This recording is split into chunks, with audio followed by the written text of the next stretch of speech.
Pruebas de la Biblia sobre el Libro de Mormón. Duane S. Crouser.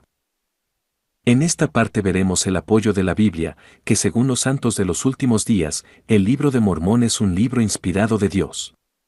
Después de revisar brevemente la historia anotada en el Libro de Mormón, trata en detalle cada escritura en la Biblia que se refiere al Libro de Mormón o a sus pueblos cuya historia es notada en ese libro sagrado.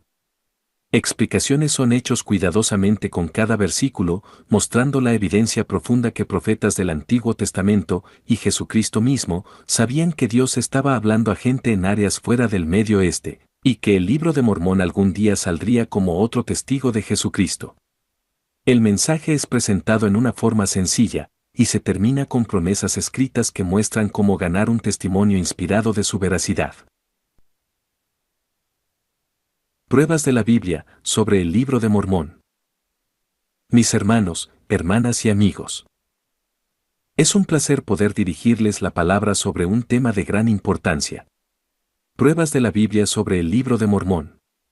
Me emociona mucho este tema porque muestra la obra precisa de Dios, quien reveló grandes misterios a sus profetas en tiempos del Antiguo Testamento acerca del Libro de Mormón, y preparó cuidadosamente el camino para que la Biblia fuese un testimonio profético de que el Libro de Mormón es también la palabra inspirada de Dios.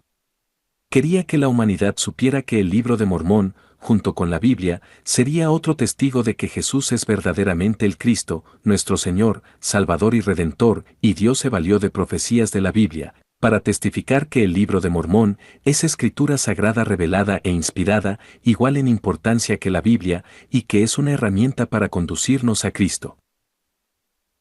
Oren para recibir la guía. Las cosas de Dios son reveladas por el Espíritu de Dios. El mensaje que les traigo es de suma importancia, por lo cual van a necesitar valorarlo cuidadosamente por medio de la oración. Me gustaría decirles que se tomen unos minutos y se preparen espiritualmente para recibir el mensaje que deseo compartir con ustedes. Les invito a que oren y pidan a nuestro Padre Celestial, que derrame el Espíritu Santo sobre ustedes mientras leen estas palabras y que pidan que el Espíritu Santo les dé testimonio de que mi mensaje es verdadero. Por favor, abran sus Biblias en 1 Corintios, capítulo 2, y leamos juntos un pasaje de la Escritura muy importante que se encuentra en 1 Corintios capítulo 2 versículos del 9 al 12, y dice así: Cosas que ojo no vio, ni oído oyó, ni han subido en corazón de hombre, son las que Dios ha preparado para los que le aman. Pero Dios nos las reveló a nosotros por el Espíritu, porque el Espíritu todo lo escudriña, aún lo profundo de Dios. Porque ¿quién de los hombres sabe las cosas del hombre, sino el Espíritu del hombre que está en él? Así tampoco nadie conoció las cosas de Dios, sino el Espíritu de Dios. Y nosotros no hemos recibido el Espíritu del mundo, sino el Espíritu que proviene de Dios, para que sepamos lo que Dios nos ha concedido. Ahora les pido que oren e inviten al Espíritu Santo a su mente y a su corazón, y que por medio del Espíritu disciernan la intención e importancia que conlleva este mensaje. Dios nos ha dado información muy importante, que la Biblia testifica que el Libro de Mormón es también palabra revelada por Dios. Quiero que comprendan ese mensaje y que por medio del Espíritu sepan que es verdadero. Una sinopsis de la historia del Libro de Mormón. Tengo doble trabajo. Instruirles un poco sobre la historia del Libro de Mormón y después mostrarles que la Biblia se refiere a esos acontecimientos históricos. Primeramente les diré la historia. El Libro de Mormón es el registro de 3 grupos de personas que llegaron del Medio Oriente a las Américas en los tiempos del Antiguo Testamento. El profeta Leí y su familia fue el grupo de personas que registró su historia en una forma más completa. Salieron de Jerusalén en el año 600 a.C., justo antes de que fuese tomada esa ciudad por la gente de Babilonia bajo el rey Nabucodonosor. Cuando salieron de Jerusalén, se dirigieron hacia el sur para finalmente llegar a las orillas del mar. Habían traído consigo unas planchas de bronce que contenían mucho de lo que en la actualidad se conoce como el Antiguo Testamento. Contenían los escritos de Isaías y las palabras de otros profetas del Antiguo Testamento. Leí tuvo 4 hijos: Lamán, Lemuel, Sam y Nefi. Al salir de Jerusalén, se les unió otra familia cuyo padre respondía al nombre de Ismael. Ambas familias descendían de José, el hijo de Jacob o Israel, ese mismo José que fue vendido en Egipto en los inicios del Antiguo Testamento. Estas dos familias se casaron entre sí y tuvieron hijos y llegaron a ser dos grandes naciones. Dios revelaba en forma continua sus deseos a Leí y a su hijo Nefi. Cuando llegaron a la orilla del mar, se instruyó a Nefi por revelación cómo debería construir un barco, y ese barco trajo a las dos familias a las Américas, que sería la tierra de promisión, como les fue dicho por revelación. Llegaron aproximadamente en el año 589 a.C. y comenzaron a establecer su colonia. Debido a la rebeldía de Laman y Lemuel, el grupo se dividió en dos después de la muerte de Leí. Los seguidores de Laman fueron conocidos como los lamanitas, y los de Nefi como nefitas. Los lamanitas se volvieron inicuos, los neritas fueron guiados por profetas, hombres de Dios quienes continuamente guiaban a sus seguidores a fin de prepararlos para la venida de Jesucristo. Gran parte de la historia del Libro de Mormón nos habla acerca de las relaciones entre estos dos grupos. Cuando los dos grupos se separaron, los nefitas llevaron consigo registros de sus antepasados y los escritos de los profetas del Antiguo Testamento, los cuales estudiaban y aplicaban en sus vidas en forma diaria. Aproximadamente 320 años después, un grupo de nefitas descubrió la ciudad de Zarahemla, que había sido fundada por otro grupo conocido como los mulequitas. Mulek salió de Jerusalén aproximadamente al mismo tiempo que Leí, escapando cuando Sedequías, rey de Judá, fue llevado cautivo a Babilonia. Su pueblo también viajó por el desierto y el Señor los guió a través del océano hacia las Américas. Los mulequitas y los nefitas se unieron y las dos culturas se fusionaron en una. A través de los años varios profetas nefitas hablaron acerca del nacimiento del Salvador y de la estrella que sería el símbolo de su nacimiento. Esa estrella se vio en las Américas y reconocieron que su Salvador había nacido. Cambiaron su sistema del tiempo y empezaron a contar los años desde el día del nacimiento del Salvador. Los nefitas también supieron de la muerte del Salvador y experimentaron erupciones volcánicas muy severas y otras calamidades de la naturaleza cuando Jesucristo fue crucificado. Una de las partes más importantes del Libro de Mormón es el registro conocido como Tercer Nefi, que relata la forma en que Jesús vino a las Américas, y se apareció a los nefitas y lamanitas varios meses después de su resurrección. El libro es un testigo poderoso de la veracidad del sacrificio expiatorio del Salvador, de su conquista sobre la muerte y de su amor por la humanidad. Después de la visita de Jesucristo a las Américas, hubo paz entre las dos naciones durante más de 200 años, conforme la gente vivía en rectitud, pero cuando la maldad empezó a extenderse entre las dos culturas, hubo guerras entre ellos. Los nefitas, quienes previamente habían sido más rectos que los lamanitas, llegaron a ser más inicuos que sus hermanos. Casi al finalizar el Libro de Mormón, este nos relata acerca de grandes guerras que ocurrieron entre los nefitas y los lamanitas, terminando en una batalla final en el año 385 después de Cristo, en la cual la mayoría de los nefitas murieron y solo se salvó un puñado de ellos. Antes de esta batalla, Mormón, el profeta y líder nefita, fue instruido por el Señor para que llevara consigo las planchas de metal sobre las cuales habían escrito su historia de los nefitas. Condensó esas historias en planchas que él llamó las planchas de Mormón. Mormón fue uno de los pocos nefitas que sobrevivió a la última batalla, así como su hijo Moroni. Mormón entregó las planchas a Moroni, quien las enterró a fin de que aparecieran en los últimos días. Debido a que Mormón hizo un compendio de las planchas que contenían la historia del Libro de Mormón, el libro en la actualidad lleva su nombre y es conocido como el Libro de Mormón. Un tercer grupo también vino a las Américas desde el Medio Oriente, pero mucho antes, en los tiempos de la Torre de Babel. El Libro de Mormón nos relata de un hombre llamado Jared y sus seguidores que fueron guiados desde la Torre de Babel más de 2200 años antes del nacimiento de Cristo. Los jareditas también cruzaron el océano para venir a las Américas y se asentaron aproximadamente en la misma área a donde finalmente llegarían los nefitas y los mulequitas. Entre los jareditas había profetas de Dios, quienes guiaron e inspiraron al pueblo, pero conforme grupos de inicuos surgieron de entre ellos, los jareditas también tuvieron guerras internas que finalmente los aniquilaron como pueblo. El último sobreviviente de los jareditas fue descubierto por los mulequitas alrededor de 1700 años después de que la civilización jaredita comenzara. La historia de los jareditas se sintetiza en el libro de Éter, que es parte del libro de Mormón. Por lo tanto, el libro de Mormón nos cuenta de 3 civilizaciones o culturas que fueron guiadas por Dios hacia las Américas: los jareditas, los nefitas y los mulequitas. El libro de Mormón nos relata que cada una de las 3 civilizaciones prosperó cuando obraba con justicia, pero se ganaron la ira de Dios al volverse inicuos y hacia la maldad. Finalmente, las 3 civilizaciones fueron destruidas cuando cesaron de adorar y obedecer al Señor y Salvador. Aprendemos mucho acerca de Jesucristo en el libro de Mormón al leer los escritos de los muchos profetas inspirados por Dios para que enseñaran a su pueblo. El libro es verdaderamente un testimonio de Cristo. Ya estuvo bien de historia, ahora consideremos algunas referencias de la Biblia que nos muestran que el libro de Mormón, como la Biblia, es realmente una parte de la palabra revelada por Dios para la humanidad. La profecía de Jesucristo. Otras ovejas oirán mi voz. El Señor, junto con muchos otros profetas del Antiguo Testamento, se refirió en forma sorprendente al pueblo del libro de Mormón. Estas alusiones poderosas no pueden ser ignoradas por aquellos que buscan la verdad con honestidad. Aproximadamente 6 meses antes de su crucifixión, durante su último ministerio judío, Jesús fue a la fiesta de los tabernáculos en Jerusalén. Durante su estancia en ese lugar, fue desafiado por los fariseos y discutieron los puntos de su doctrina.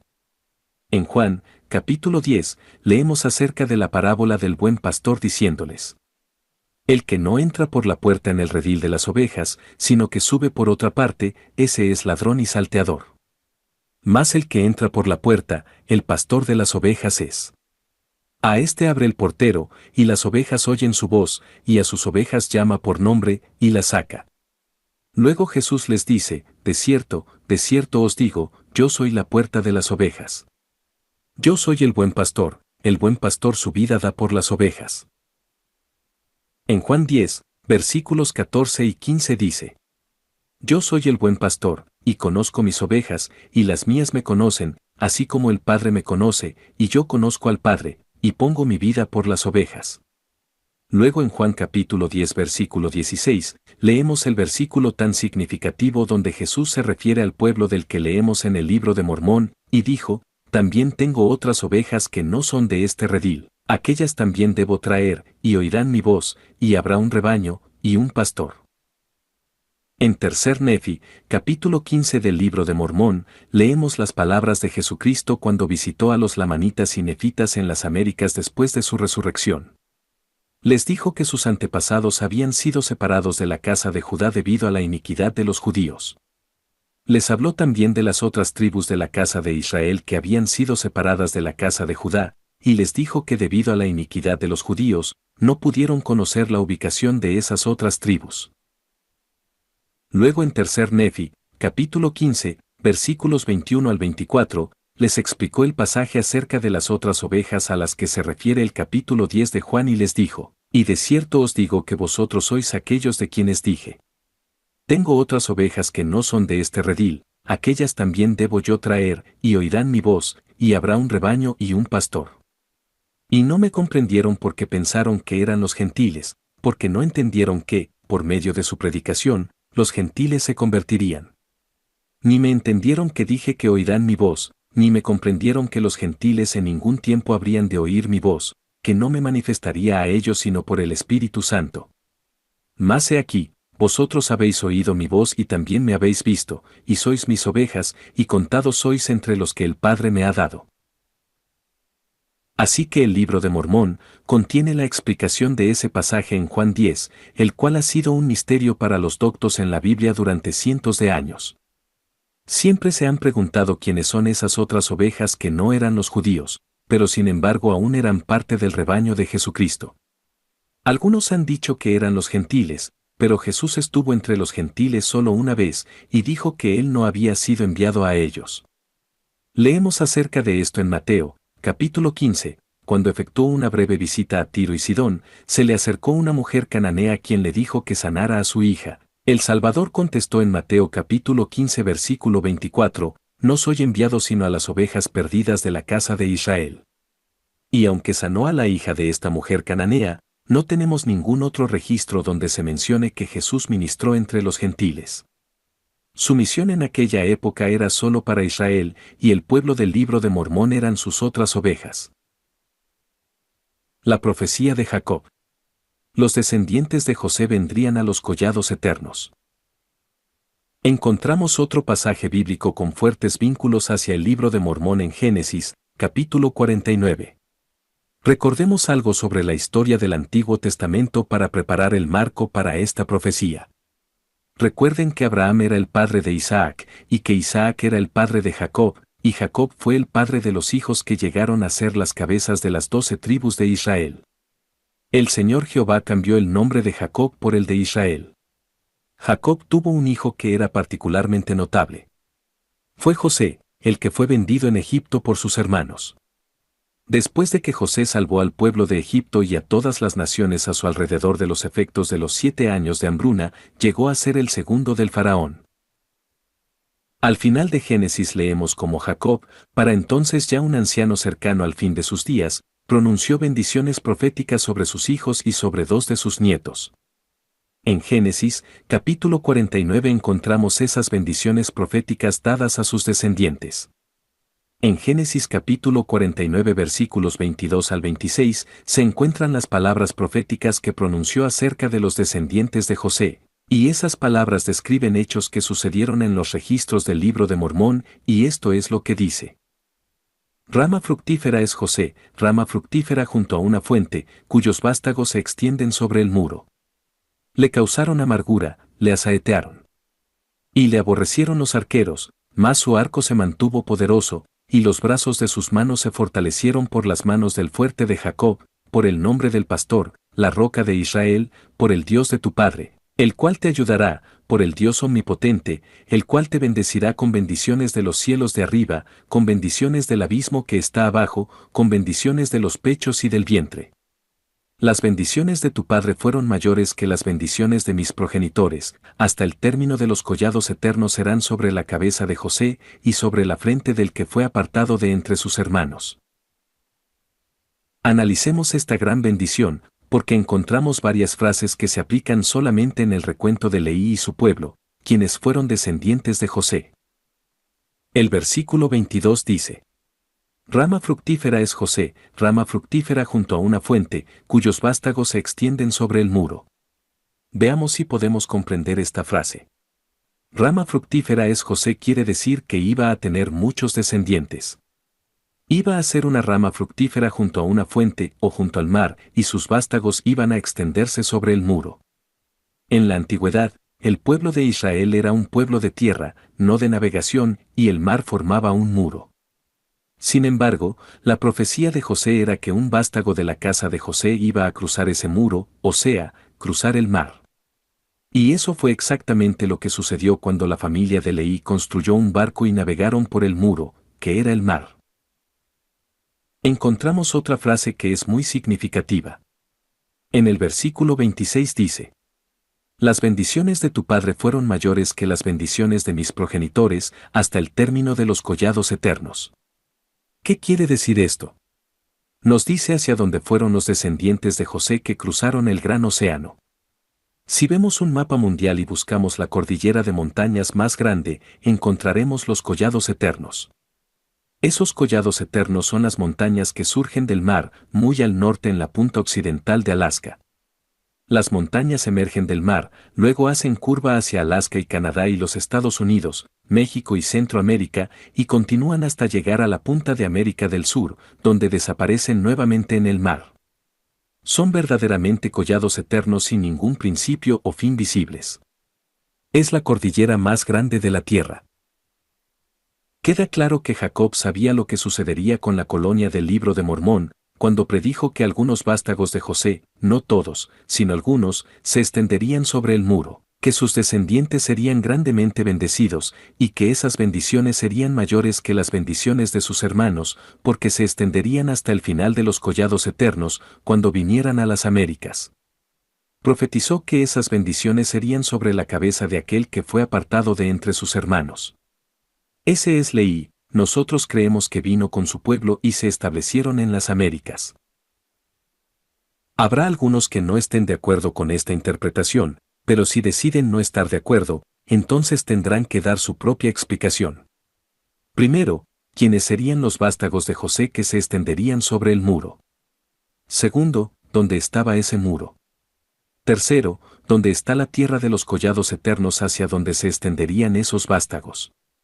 Y cuarto, deberán explicar quién sería separado de entre sus hermanos, que era descendiente de José.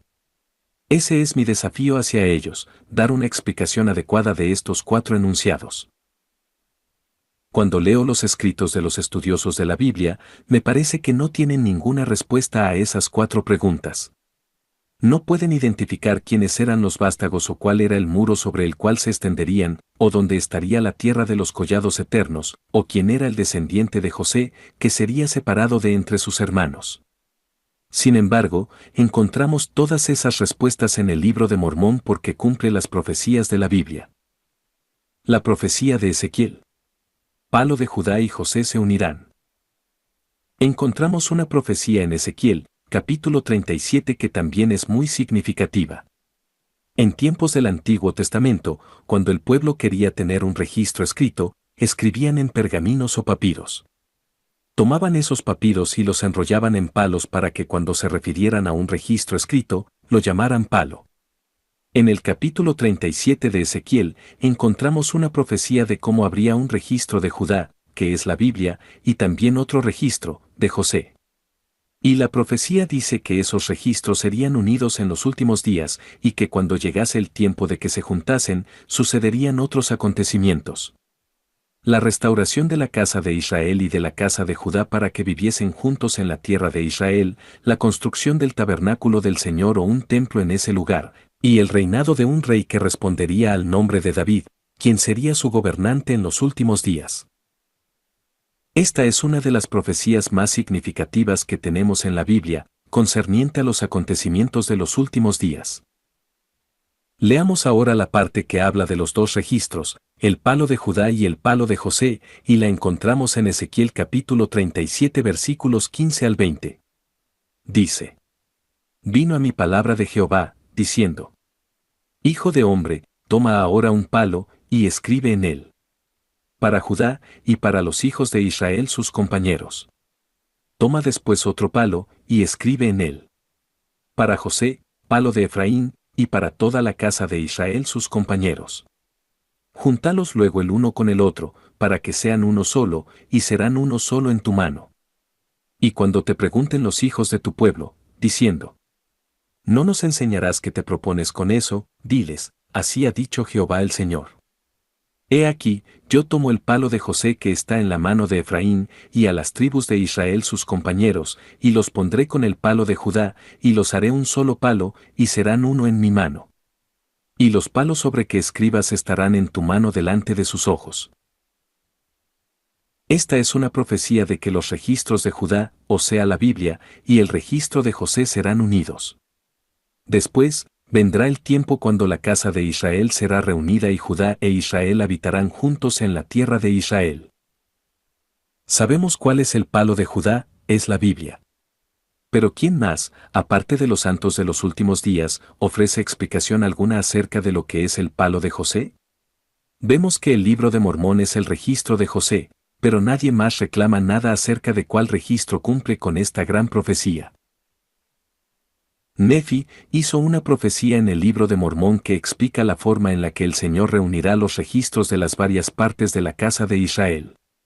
Nefi vio que habría un tiempo en los últimos días cuando el libro de Mormón aparecería y el hombre se quejaría y cuestionarían su validez diciendo: Una Biblia. Una Biblia. Tenemos una Biblia, y no puede haber más Biblia. En el capítulo 29 de 2 Nefi, el profeta cita las palabras de una revelación que había recibido de Dios sobre el tema, en la cual el Señor dijo: ¿No sabéis que hay más de una nación?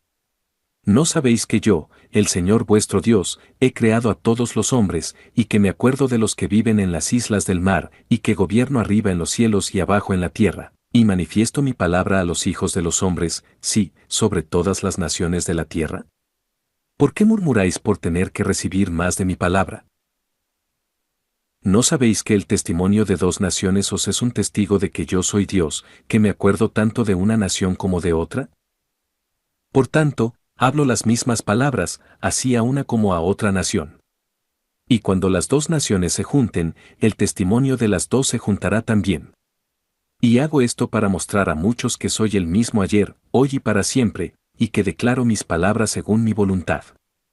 Y no supongáis que porque hablé una palabra, no puedo hablar otra, porque aún no está terminada mi obra, ni se acabará hasta el fin del hombre, ni desde entonces para siempre jamás. Así que no por tener una Biblia, debéis suponer que contiene todas mis palabras, ni tampoco debéis suponer que no he hecho escribir otras más. Porque mando a todos los hombres, tanto en el este, como en el oeste, y en el norte, así como en el sur y en las islas del mar, que escriban las palabras que yo les hablé, porque de los libros que se escriban juzgaré yo al mundo, cada cual según sus obras, conforme a lo que esté escrito. Porque he aquí, hablaré a los judíos, y lo escribirán, y hablaré también a los nefitas, y éstos lo escribirán, y también hablaré a las otras tribus de la casa de Israel que he conducido lejos, y lo escribirán, y también hablaré a todas las naciones de la tierra, y ellas lo escribirán. Y acontecerá que los judíos tendrán las palabras de los nefitas, y los nefitas tendrán las palabras de los judíos, y los nefitas y los judíos tendrán las palabras de las tribus perdidas de Israel, y éstas poseerán las palabras de los nefitas y los judíos. Y sucederá que mi pueblo, que es de la casa de Israel, será reunido sobre las tierras de sus posesiones, y mi palabra se reunirá también en una. Y manifestaré a los que luchen contra mi palabra y contra mi pueblo, que es de la casa de Israel, que yo soy Dios, y que hice convenio con Abraham, de que me acordaría de su posteridad para siempre. Así que la profecía de Nefi, de que los registros o palos de las diferentes partes de la casa de Israel serían reunidos y que Israel entonces sería reunido sobre las tierras de sus posesiones, es paralela a la profecía de Ezequiel 37, que el Señor reuniría al palo de Judá y al palo de José y que después reuniría al pueblo de Judá e Israel y los haría una nación en los montes de Israel.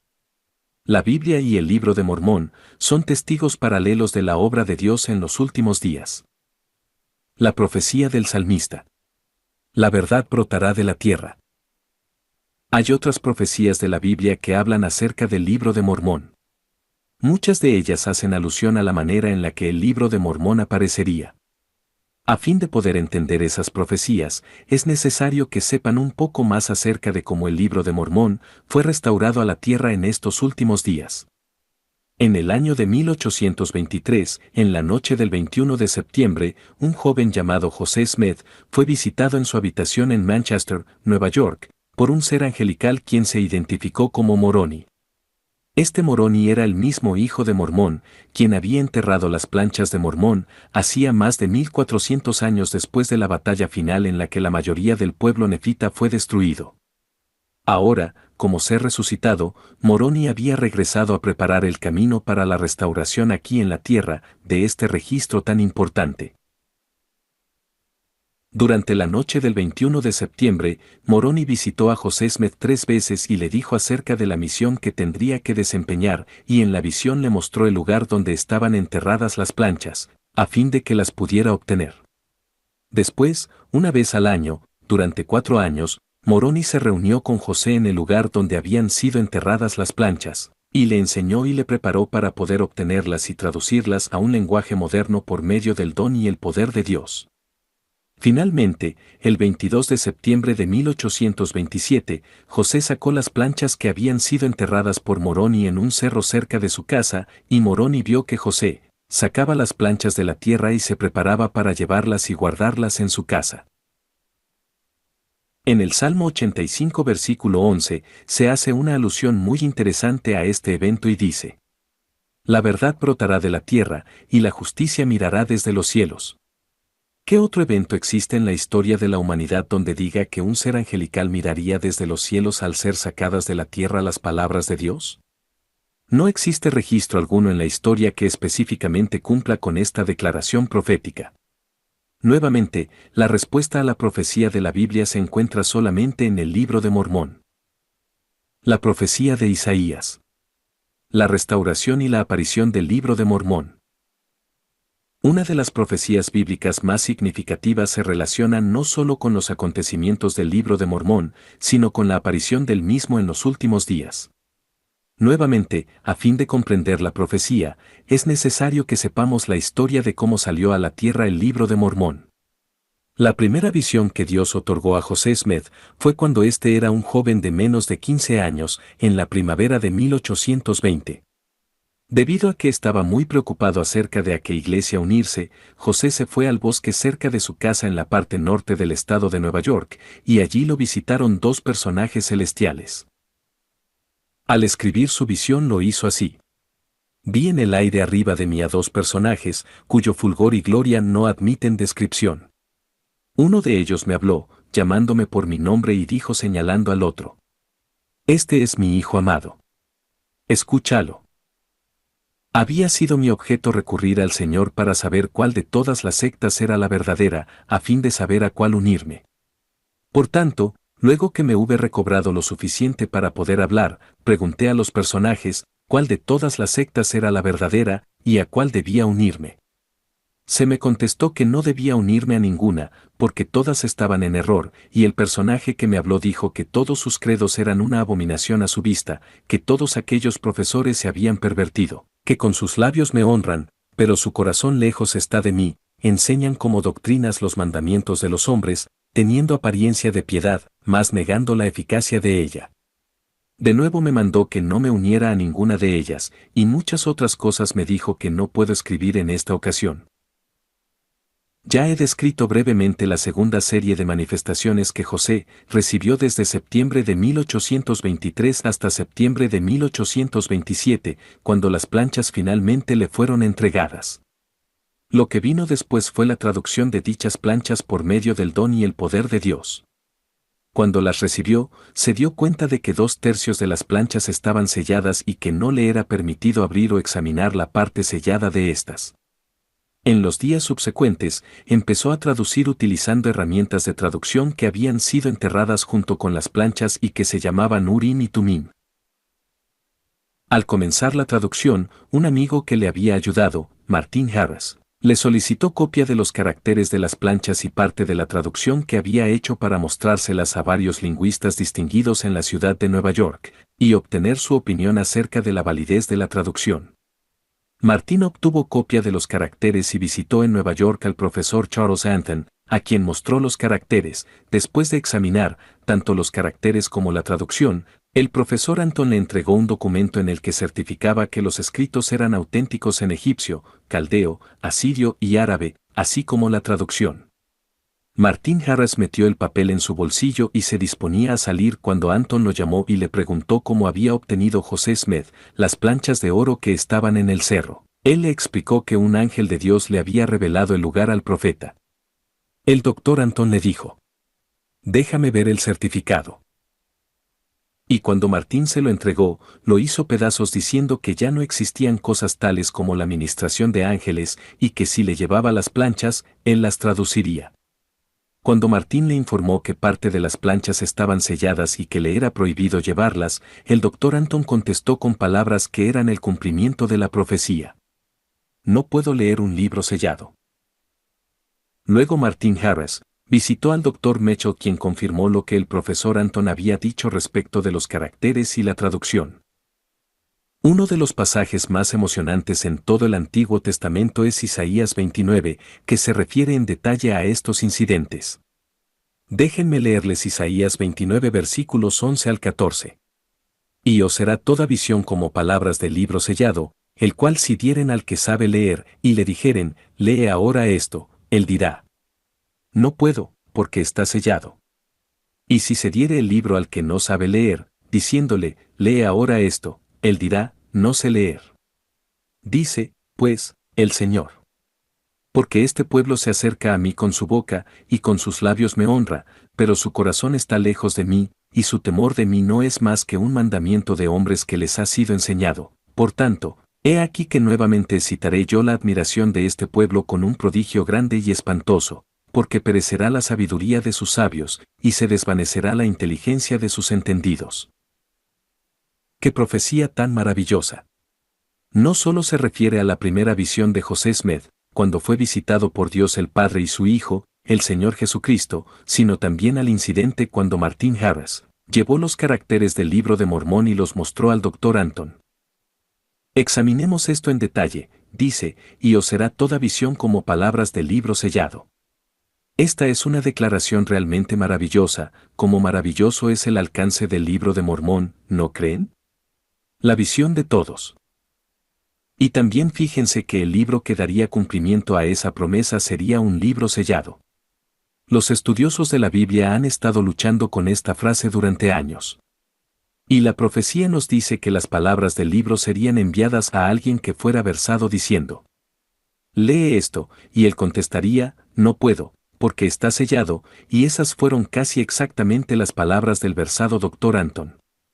La profecía también nos dice que el libro sería dado a alguien sin gran instrucción y que él contestaría: no soy instruido.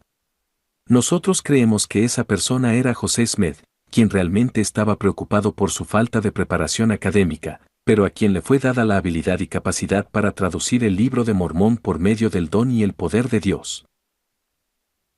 Y luego la profecía en Isaías 29 da en detalle casi las palabras exactas que escuchó José de labios del Salvador. Porque este pueblo se acerca a mí con su boca, y con sus labios me honra, pero su corazón está lejos de mí, y su temor de mí no es más que un mandamiento de hombres que les ha sido enseñado. Y debido al hecho de que los hombres temían a Dios porque era un mandamiento de hombres, el Señor prometió por medio de Isaías que llevaría a cabo entre la gente una obra maravillosa y un prodigio, y que haría que la sabiduría de los sabios pereciera y se desvaneciera la inteligencia de los entendidos. Y esto es exactamente lo que tenemos con este pasaje. Durante mucho tiempo y para su gran consternación, los estudiosos de la Biblia no han podido explicar, aún en términos generales, lo que este pasaje de Isaías 29 quiere decir. Sin embargo, los santos de los últimos días, con el conocimiento del Libro de Mormón y la forma en que éste apareció por medio de José Smith, reconocen, en forma detallada, el cumplimiento de la profecía. Unos versículos más adelante, en Isaías 29 versículo 18, dice: en aquel tiempo los sordos oirán las palabras del libro, y los ojos de los ciegos verán en medio de la oscuridad y de las tinieblas. Por lo tanto, vemos que este libro, que fue sellado, sería escuchado y visto por aquellos que son sordos y ciegos, y reconocemos que la profecía se ha cumplido por medio del equipo de alta tecnología que la Iglesia ha utilizado. Así como por la edición en braille del Libro de Mormón, está disponible para los que lo necesiten. La profecía de Isaías 29 está detallada, y es específica y se ha cumplido literalmente, no es un cumplimiento imaginario, sino que podemos ver el cumplimiento de esta profecía palabra por palabra y paso a paso, y es claro y fácil de identificar. Si los críticos del mormonismo dudan de la interpretación de esta profecía, desafíenlos para que les den una explicación válida de cada uno de los detalles de esta. Pregúntenles qué libro fue sellado, y cómo fue la visión de todos. Pregúntenles quién era el hombre de letras que dijo: no puedo leer un libro sellado, y por qué la declaración del Señor de que este pueblo se me acerca con su boca y con sus labios me honra, pero que sus corazones están lejos de mí, y si esto tiene algún significado en este contexto. También que les expliquen la forma en que se ha cumplido la parte de la profecía que dice que los sordos y los ciegos recibirían las palabras del libro. Ellos no tienen ninguna respuesta coherente, pero sus amigos mormones entienden perfectamente cada frase de la profecía. Oren para que reciban discernimiento sobre este asunto. La profecía de Isaías. La caída del pueblo nefita. Pero aún hay más sobre esta profecía en el capítulo 29 de Isaías, que trata de la aparición del Libro de Mormón. Hay también una profecía grande que se refiere a la batalla final entre los nefitas y los lamanitas, así como de otros acontecimientos que encontramos en el Libro de Mormón. Revisemos estos acontecimientos antes de darles una explicación sobre la profecía. La batalla final entre los nefitas y los lamanitas sucedió en un gran cerro conocido en el Libro de Mormón como el Cerro de Cumorah. Los nefitas habían reunido a su gente en la cima del cerro para esperar el desafío de los lamanitas, quienes llegaron, rodearon el cerro y acamparon contra ellos, después atraparon a los nefitas para que no pudieran escapar. Luego de una gran batalla que duró un día, bajaron y mataron a más de 230.000 hombres nefitas junto con sus mujeres e hijos. Todo esto sucedió en un día. Los registros de los nefitas habían sido enterrados en el cerro, y Moroni los sacó del lugar donde estaban escondidos al final del conflicto. Moroni fue uno de los pocos nefitas que escapó con vida. El gran profeta Isaías comparó la caída de los nefitas con la caída de Jerusalén. Él sabía que Jerusalén caería. Esto lo encontramos en Isaías 29. Tiene mucho significado leer cómo se hace esta comparación, al ser detallados los sucesos. Leamos juntos el primer versículo de Isaías 29 que dice: Ay de Ariel, ciudad donde habitó David. Añadid un año a otro, las fiestas sigan su curso. Ariel es otro nombre para Jerusalén. El pasaje continúa así. Mas yo pondré a Ariel en apretura, y será desconsolada y triste. Luego empieza la comparación que dice, y será a mí como Ariel. Por lo tanto, ya no estamos hablando de la caída de Jerusalén, estamos hablando acerca de algo más a la cual Isaías se refiere como y será, está siendo comparada con la caída de Jerusalén. Y será a mí como Ariel. Y luego el Señor, por medio de Isaías, da 4 características de esta batalla que se llevaría a cabo. Dijo, porque acamparé contra ti alrededor, y te sitiaré con campamentos, y levantaré contra ti baluartes. Esa es la primera característica, acampar alrededor o rodearlos. Y serás humillada, o derrotada, esa es la segunda característica de la batalla de que habla Isaías. Y la tercera es hablarás desde la tierra, y tu habla saldrá del polvo, y será tu voz de la tierra como la de un fantasma, y tu habla susurrará desde el polvo. Luego, Isaías profetiza la cuarta característica de la batalla. Y será repentinamente, en un momento. Vamos a resumir las 4 características proféticas de esta batalla. La primera, porque acamparé contra ti alrededor, o rodear la base del cerro. La segunda, y serás humillada, o derrotada. La tercera, y hablarás desde la tierra, la historia de la batalla sería tomada desde la tierra de alguna forma. Y la cuarta, y será repentinamente, en un momento, o sea que sucedería en un periodo de tiempo muy corto. Durante esta batalla, cuando los nefitas se hallaban reunidos en la cima del cerro de Cumora, los lamanitas los rodearon y acamparon contra ellos a su alrededor. Segundo, los nefitas fueron bajados y derrotados. Tercero, sus registros emergieron desde la tierra para contar el resultado del conflicto. Y por último, sucedió en un instante, de repente, con aproximadamente 1 millón de nefitas muertos en un solo día. ¿Se dan cuenta cuánta gente era? Es más del total de vidas que se perdieron en la Guerra de Revolución, la Guerra de 1812, la Guerra Mexicana, la Guerra Civil, la Guerra Hispanoamericana, la Primera Guerra Mundial y una parte de la Segunda Guerra Mundial. Fue un conflicto muy grande, y sucedió repentinamente, en un solo día. Pero Isaías decía, y serás, estaba comparando el lugar con Jerusalén, también dijo otras características más.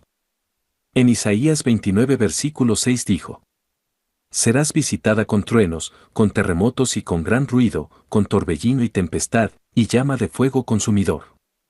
Un capítulo completo de Tercer Nefi, capítulo 6 en el libro de Mormón, describe en forma detallada el cumplimiento de esta profecía, narrando las terribles destrucciones que sucedieron durante la crucifixión de Jesucristo.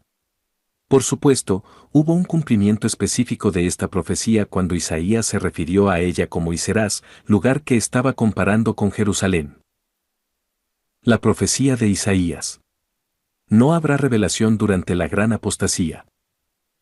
Los versículos 9 y 10 de Isaías capítulo 29 nos dicen de otro acontecimiento entre el pueblo del libro de Mormón, que dice y serás, como lugar o civilización lo estaba comparando con Jerusalén.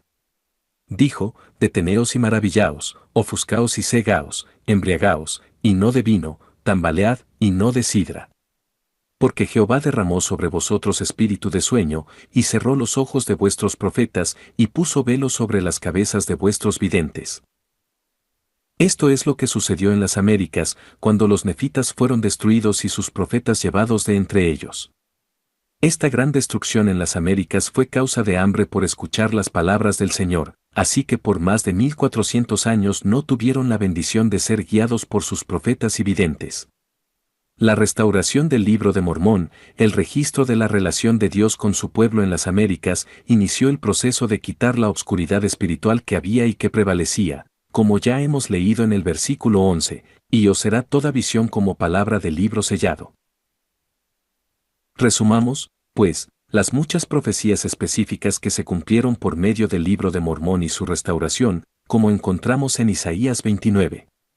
Al inicio del capítulo, Isaías compara la caída de Jerusalén con algún lugar que él dice y serás, y ese y serás tiene referencia con la caída de los nefitas en las Américas, pues dijo: porque acamparé contra ti alrededor. Este primer punto se cumplió cuando los lamanitas atacaron a los nefitas rodeando el cerro de Cumora. Y serás humillada, el segundo punto se cumplió cuando los nefitas fueron destruidos. Tercero, hablarás desde la tierra, se cumplió cuando el Libro de Mormón emergió desde donde estaba enterrado dentro del cerro. La cuarta, y será repentinamente, en un momento, así fue como sucedió la destrucción del pueblo nefita, en un día. Quinto, serás visitada con truenos, con terremotos y con gran ruido, con torbellino y tempestad, y llama de fuego consumidor. El Libro de Mormón narra sucesos cataclismos que ocurrieron después de la crucifixión de Jesucristo como cumplimiento de esta parte de la profecía. Sexto, y cerró los ojos de vuestros profetas, y puso velos sobre las cabezas de vuestros videntes. Ya no había profetas en las Américas después de la destrucción de los nefitas. Séptima, y os será toda visión como palabras del libro sellado. 2/3 partes de las planchas del Libro de Mormón fueron selladas y no le fue permitido a José Smith traducirlas. Octava, se darían palabras del libro a un erudito quien al pedírsele leerlo diría: no puedo porque está sellado. Eso fue precisamente lo que Charles Anthon expresó cuando Martin Harris lo visitó. Noveno, la profecía en Isaías registra exactamente las palabras que el Señor le dijo a José Smith en su primera visión. Porque este pueblo se acerca a mí con su boca y con sus labios me honra, pero su corazón está lejos de mí. Décimo, Isaías profetizó que el Señor llevaría a cabo una obra maravillosa entre su pueblo, y que haría que la sabiduría de los sabios pereciera y se desvanecería la inteligencia de los entendidos.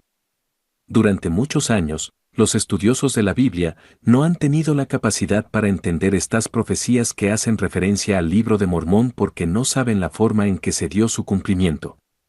Y finalmente, el último punto. En aquel tiempo los sordos oirán las palabras del libro y los ojos de los ciegos verán en la oscuridad y en las tinieblas. El Libro de Mormón ha llegado tanto a los ciegos como a los sordos por medio de equipo moderno y la tecnología Braille. Es obvio que se da el cumplimiento específico y literal en esta gama de profecías hechas por el profeta Isaías. Es muy claro, también, que la Biblia hace referencia en forma muy específica al Libro de Mormón, y cómo sería restaurado por medio de José Smith. Si hubiese algunos que negaran que el Libro de Mormón da cumplimiento a esta profecía, entonces deberán estar listos para explicar cómo se da cumplimiento a cada uno de estos acontecimientos. Pero no hay forma de que lo hagan porque no hay ninguna otra explicación válida. Resumen. Pruebas bíblicas del Libro de Mormón. Resumamos, pues, al finalizar nuestras reflexiones sobre estas profecías de la Biblia relacionadas con el Libro de Mormón. Vimos Juan capítulo 10 versículo 16 donde el Señor habla acerca de otras ovejas que no son de este redil, y oirán mi voz, y habrá un rebaño y un pastor. Les mostramos cómo se cumplió esta promesa en forma literal, al venir y aparecer ante los nefitas después de su resurrección. También que la interpretación que tenía referente a los gentiles era incorrecta, al leer Mateo capítulo 15 versículo 24, cuando el Señor dijo: no soy enviado sino a las ovejas perdidas de la casa de Israel. Luego, cuando hablamos de la bendición que Jacob dio a su hijo José en Génesis 49, en la que profetizó que las ramas de José, no toda la casa de José sino solo sus ramas, cuyos vástagos se extienden sobre el muro, y sus bendiciones se extenderían hasta el término de los collados eternos y sobre la frente de aquellos que fueron apartados de entre sus hermanos. Ya hablamos acerca del cumplimiento literal de esta profecía, cuando Leí y su familia navegaron por el océano hasta llegar a las Américas, la tierra de los collados eternos, y fueron separados de sus hermanos. Después citamos del capítulo 37 de Ezequiel, la profecía de los dos palos en los que los registros de Judá y los registros de José serían combinados para que pudiesen ser unidos uno con el otro para que sean uno en la mano de alguien. Vimos cómo esto fue un acontecimiento en los últimos días que precedería al recogimiento de Israel, cuando las tribus de Israel y la tribu de Judá serían restauradas y unidas sobre las montañas de Israel. Podemos ver cómo esto se está cumpliendo, cuando el libro de Mormón y la Biblia se unen y combinan como un testigo dual de que Jesús es el Cristo y que está recordando su convenio hecho con los descendientes de Abraham. Luego citamos el libro de Salmos 85 versículo 11, el cual dice que la verdad brotará de la tierra, y la justicia mirará desde los cielos, y vimos cómo esto se cumplió literalmente cuando José Smith recibió las planchas del libro de Mormón, al estar el ángel Moroni parado cerca y observando lo que hacía. Luego analizamos Isaías 29 y sus muchas referencias acerca de los acontecimientos del libro de Mormón al profetizar la caída de los nefitas y compararlos con la caída de Jerusalén. Siendo que predijo el periodo de la gran apostasía cuando se cerraron los ojos de sus profetas y puso velos sobre las cabezas de sus videntes y dijo que la visión de todo sería por medio de la restauración del libro que está sellado. También hablamos cómo se hizo referencia directa a la primera visión dada a José Smith, en la cual el Señor le dice que los hombres lo honran con su boca pero que sus corazones están lejos de él, porque estaban enseñando doctrina de hombres. Luego vimos cómo Martin Harris llevó algunos caracteres de las planchas del libro de Mormón al Dr. Charles Anthon, en quien se cumplió la profecía de Isaías cuando dijo: "No puedo leer un libro sellado". También hicimos una lista de 11 referencias específicas sobre profecías de Isaías 29, las cuales se han cumplido literalmente por medio del libro de Mormón y su restauración. Ahora, con todas estas profecías detalladas en la Biblia, que se cumplen en el libro de Mormón, ¿pueden ustedes negar que la Biblia indica claramente que el libro de Mormón es también la palabra revelada de Dios, y otro testigo de que Jesús es el Cristo? Si realmente invitaron al Espíritu Santo a sus corazones, estoy seguro de que Él les dará testimonio de la veracidad de este mensaje. Ustedes pueden obtener un testimonio de que el libro de Mormón es la palabra de Dios. Al estar compartiendo este mensaje con ustedes, estoy completamente consciente de que finalmente tendrán que hacer su propio juicio acerca del libro de Mormón. Si aceptan el mensaje de que la Biblia ofrece una prueba importante y significativa de que el libro de Mormón es verdaderamente parte de la palabra de Dios que ha sido revelada, recibirán un libro de Mormón, lo leerán y dejarán que éste toque sus vidas para bien. O tal vez rechacen este mensaje y lo desechen y se olviden del libro de Mormón. Tendremos que hacer ese juicio.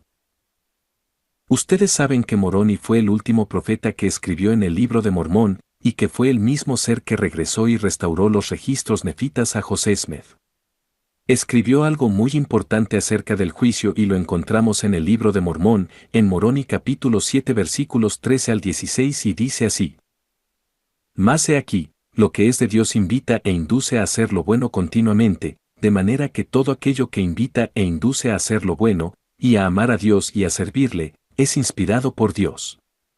Tened cuidado, pues, amados hermanos míos, de que no juzguéis que lo que es malo sea de Dios, ni que lo que es bueno y de Dios sea del diablo.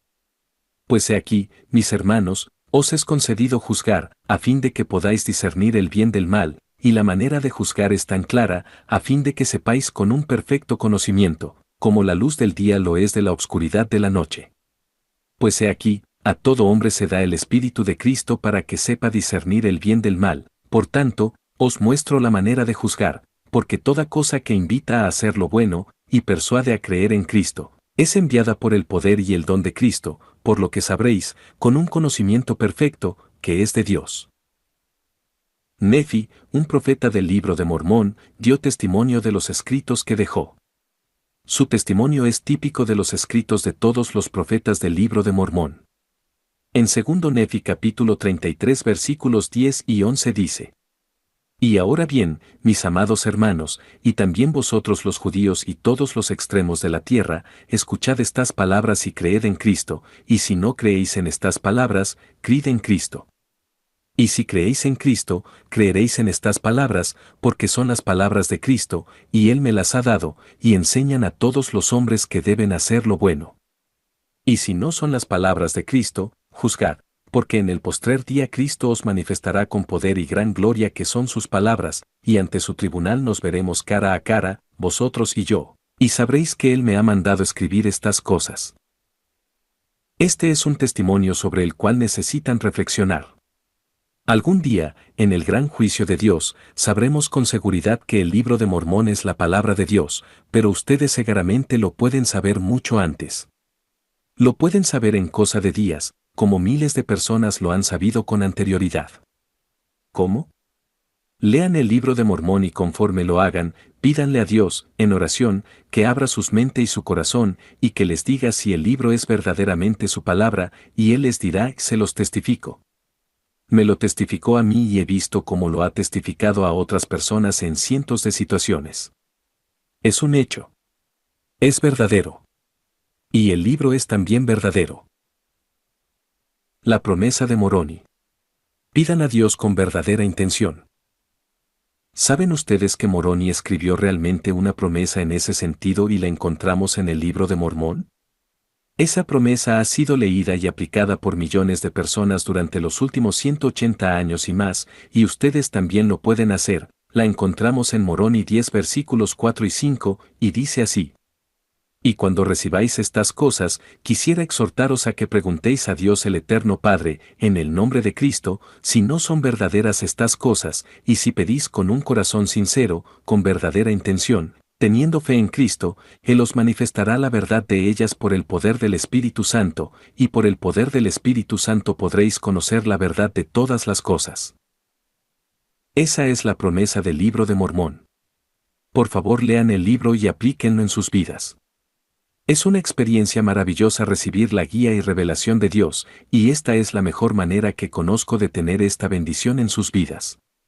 Pablo nos enseñó en 1 Tesalonicenses 5 versículo 21, que debemos examinarlo todo y luego retened lo bueno. Apliquen este consejo en este caso. Lean y estudien el libro y busquen el testimonio revelado de Dios de que el libro es verdaderamente su palabra y que deben aceptarlo y aplicarlo en sus vidas. Ustedes recibirán una respuesta si realmente piden con un corazón sincero, con verdadera intención y deseo de conocer la verdad y con una verdadera fe en Cristo, y el testimonio que obtengan será una de las bendiciones más hermosas que hayan tenido en su vida. Pido a mi Padre Celestial que busquen ese testimonio y apliquen la promesa de Moroni, y que ustedes mismos sepan que el libro de Mormón es verdaderamente la palabra de Dios. Pido esta bendición de nuestro Padre Celestial en el bendito nombre de su Hijo Jesucristo, nuestro Señor, Salvador y Redentor. Amén.